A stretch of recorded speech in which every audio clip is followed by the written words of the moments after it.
How to fix Blender render issues. First of all, check your render settings to make sure you are using the right render engine, Cycles or Eevee, depending on your project needs. Use Cycles for realistic, high-quality renders with detailed lighting, but it's slower. Use Eevee for faster renders, ideal for animations or previews, where speed matters more than perfect realism. Sometimes, the wrong engine or incorrect settings can cause unexpected results or slow rendering. Next, verify your output settings. Make sure your file format, resolution, and output path are correctly set. If Blender can't save your render properly, it may seem like it's not working at all. Also, inspect your scene for any missing textures or broken links. Missing files often cause black or transparent areas in the render.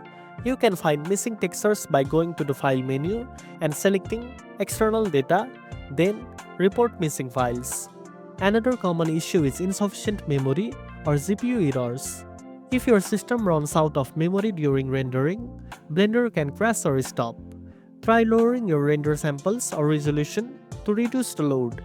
Also, updating your graphics drivers can help fix compatibility problems. Don't forget to check for overlapping or hidden objects in your scene. Sometimes, invisible objects or duplicated meshes can cause flickering or artifacts in the render. And that's it. Now you know how to fix Blender render issues.